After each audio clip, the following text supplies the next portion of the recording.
ಎಲ್ರಿಗೂ ನಮಸ್ಕಾರ. ನಾನು 3 ದಿವಸದಿಂದ ಸಫರ್ ಆಗ್ತಾ ಇದೆ ಕಂಜೆಷನಿಂದ. ನನಗೆ ಬ್ರೀತ್ ಮಾಡೋಕ್ಕೆ ಆಗ್ತಿರ್ಲಿಲ್ಲ. 3 ದಿವಸದಿಂದ ಒಂದು ಪ್ಲಾಸ್ಟಿಕ್ ಅಥವಾ ಕಸ ಸುಟ್ಟಿರೋ ವಾಸನೆ ಬರ್ತಿತ್ತು ಮನೆ ಒಳಗೆ. ನಾನಿರೋದು ಐಡಿಯಲ್ ಹೋಮ್ಸ್ ಆರ್ ನಗರಲ್ಲಿ. ಇವತ್ತಂತೂ ನನಗೆ ತಡ್ಕೊಳಕ್ಕೆ ಆಗಲಿಲ್ಲ. ಹೋಗಿ ನೋಡೋಣ ಎಲ್ಲಿಂದ ಬರ್ತಾ ಇದೆ ಅಂತ ನೋಡಿದ್ರೆ ಈ ವಿಡಿಯೋ ನೋಡಿ. ಐಡಿಯಲ್ ಹೋಮ್ಸ್ ಅಂತ ಹಾಕು. ಇಲ್ಲಿಂದ ಬರ್ತಾ ಇದೆಯಲ್ಲ.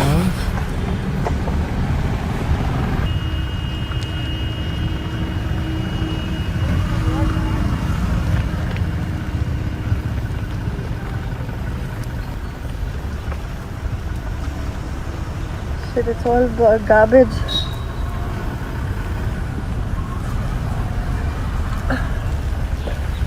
Oh my god, it's all garbage.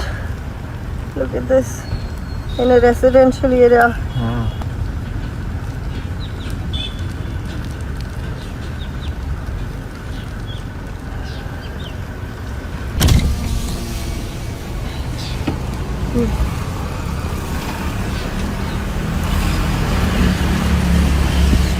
Which is done. ನೀವು ಕರೆ ಮಾಡಿರುವ ಸಂಖ್ಯೆ ಸೇವೆಯು ತಾತ್ಕಾಲಿಕವಾಗಿ ಸ್ಥಗಿತವಾಗಿದೆ. ದಯವಿಟ್ಟು ನಂತರ ಪ್ರಯತ್ನಿಸಿ.